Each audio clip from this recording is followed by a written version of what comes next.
Il y a 3 semaines, je voulais juste payer ma carte de crédit. Rien de compliqué. Je me connecte et là, une pop-up agressive bloque tout l'écran.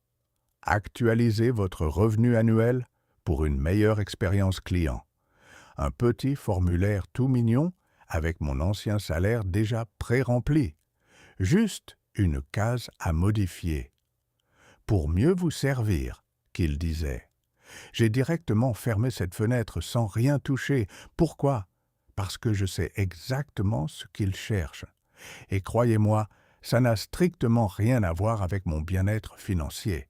Ce que la majorité des gens ignorent complètement, c'est qu'en donnant votre revenu à une banque, vous lui offrez une arme.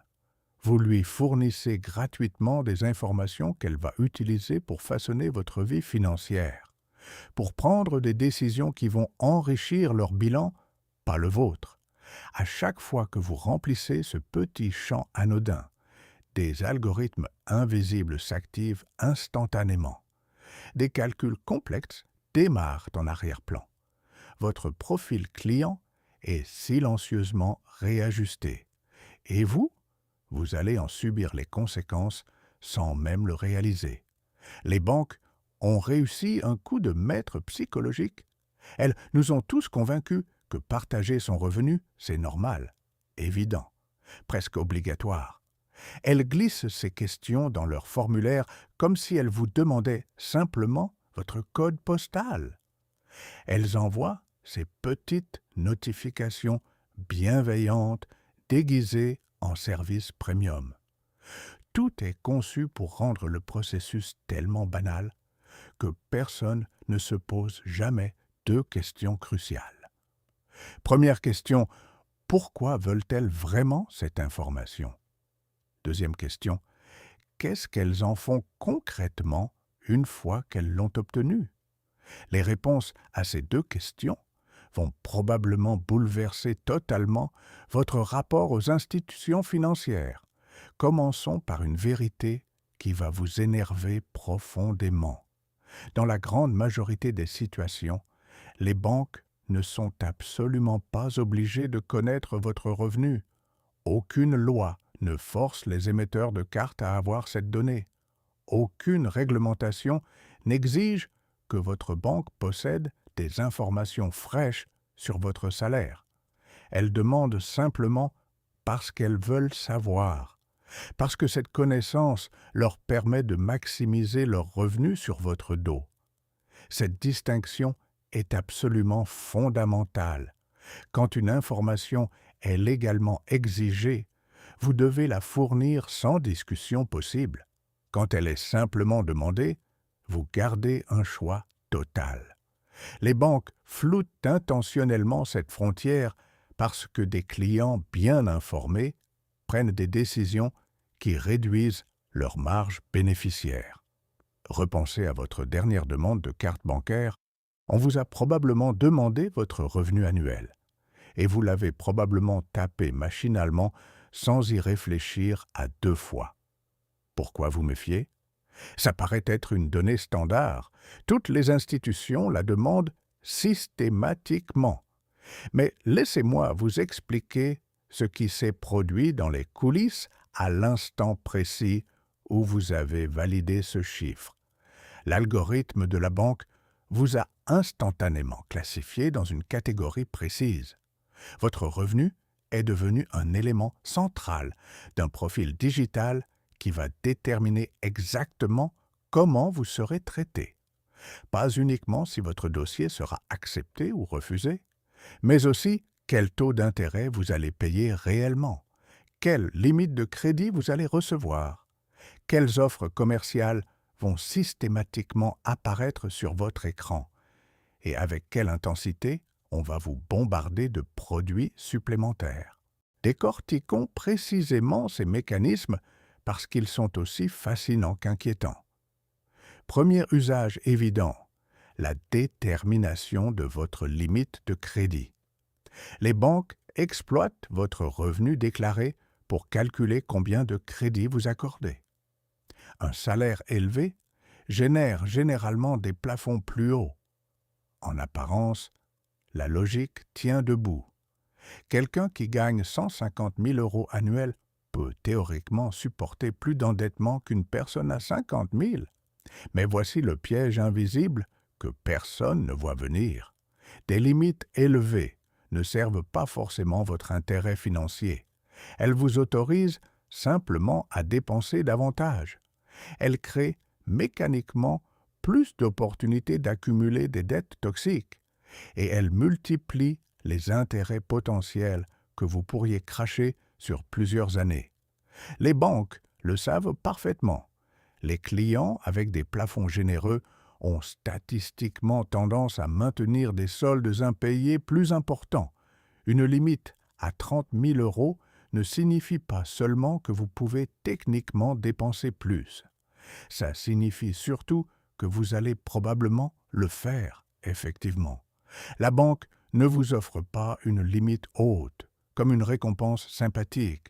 Elle vous donne plus de cordes, sachant très bien que les clients finissent souvent par se pendre avec les intérêts composés. Deuxième usage, encore plus pervers, la fixation des taux d'intérêt. C'est là que vos données de revenus deviennent une arme redoutable, totalement invisible. Vous imaginez probablement qu'un revenu supérieur garantit automatiquement un taux plus avantageux. La réalité est infiniment plus tordue que ça. Les banques combinent ces informations avec des dizaines d'autres variables pour évaluer non seulement votre risque de défaut, mais surtout votre sensibilité psychologique au prix. Une personne qui déclare 200 000 € annuels sera statistiquement moins susceptible de comparer activement les offres concurrentes. L'algorithme intègre parfaitement ce comportement et ajuste ses conditions en conséquence. Des recherches indépendantes démontrent que les clients fortunés reçoivent parfois des conditions objectivement moins favorables parce que les banques anticipent qu'ils ne négocieront jamais. Votre salaire confortable devient paradoxalement un signal qu'on peut vous facturer davantage sans résistance. Cette pratique porte un nom technique, le pricing, basé sur la capacité contributive. Traduction simple, plus vous pouvez théoriquement payer, plus on va effectivement vous faire payer. Troisième usage massif et constant, le marketing ultra ciblé et la vente agressive de produits additionnels. Dès l'instant où vous révélez votre revenu, vous êtes automatiquement segmenté pour recevoir des offres calibrées au millimètre. Les hauts revenus reçoivent un bombardement systématique de propositions pour des cartes premium avec des frais annuels exorbitants. Chaque connexion à votre espace devient un parcours du combattant jonché d'offres agressives, parfaitement adaptées à votre tranche salariale. Les revenus modestes reçoivent moins de propositions premium effectivement, mais paradoxalement, beaucoup plus d'offres à caractère prédateur. Le ciblage atteint une précision chirurgicale parce que les données collectées le permettent totalement. Autre élément profondément dérangeant, ces informations persistent indéfiniment dans leur système. Le revenu que vous avez innocemment déclaré il y a 5 ans influence potentiellement encore aujourd'hui la façon dont vous êtes traité. Il peut être mobilisé pour ajuster vos taux, sans préavis, modifier vos limites arbitrairement, ou même justifier une fermeture brutale de compte. Les banques possèdent une mémoire numérique quasi éternelle. Alors maintenant, question cruciale. Quand devez-vous réellement communiquer votre revenu obligatoirement? Pour un crédit immobilier, la vérification documentée est effectivement requise légalement. Pour un prêt automobile, c'est également souvent exigé contractuellement. Mais pour les cartes de crédit classiques, les banques demandent cette information sans pratiquement jamais la vérifier concrètement dans la majorité des cas. Les mises à jour de revenus via votre interface client sont totalement, absolument, complètement facultative? Soyons parfaitement clairs sur un point essentiel. Je ne vous suggère aucunement de mentir délibérément. Fournir de fausses informations financières constitue une fraude punissable légalement. Mais vous pouvez parfaitement refuser de mettre à jour volontairement vos données. Ce n'est absolument pas de la tromperie, c'est simplement protéger intelligemment votre vie privée financière. Réfléchissez à l'asymétrie information totalement déséquilibrée.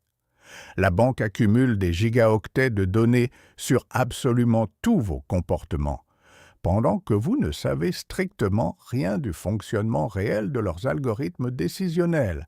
Refuser stratégiquement de partager certaines informations réduit légèrement ce déséquilibre structurel massif. Exemple concret, révélateur. Prenez 2 clients avec des profils rigoureusement identiques. Le premier accepte consciencieusement de mettre à jour son revenu régulièrement. Le second ignore systématiquement ses demandes répétées. Le premier va recevoir exponentiellement plus de sollicitations commerciales et d'offres agressives. Le second reste relativement discret dans le système. Qui bénéficie objectivement du meilleur service bancaire? Ça dépend entièrement de vos objectifs personnels réels. En période de crise économique ou personnelle, ces données historiques influencent dramatiquement la manière dont vous serez traité par l'institution.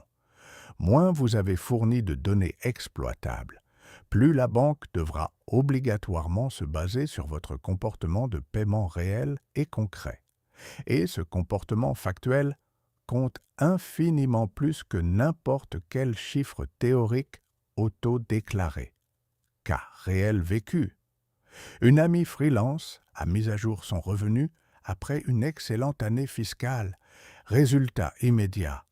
Avalanche de sollicitations incessantes, propositions premium non sollicitées, pression commerciale téléphonique constante.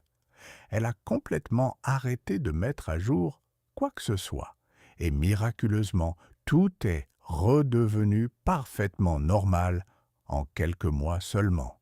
Les banques privilégient massivement les données récentes dans leur modèle prédictif. Chaque nouvelle mise à jour relance intégralement les algorithmes de segmentation et ciblage. Il existe effectivement des cas spécifiques où actualiser votre revenu présente un avantage tangible pour vous. Quand vous sollicitez activement une augmentation de limite de crédit ou lors d'une demande formelle de prêt important, l'élément clé déterminant, c'est toujours votre intention stratégique personnelle. Communiquez l'information uniquement quand cela vous avantage directement et concrètement, jamais simplement parce que ça arrange la banque. Les institutions financières calculent méticuleusement ce qu'elles appellent votre valeur client à vie. Votre revenu déclaré constitue une variable absolument centrale dans ce calcul de rentabilité. Moins vous fournissez volontairement d'informations exploitables, plus vous introduisez d'incertitudes statistiques dans leur modèle, ce qui conduit généralement à un traitement globalement plus conservateur, paradoxalement souvent en votre faveur financière. Il existe également une dimension purement psychologique fascinante dans ce mécanisme.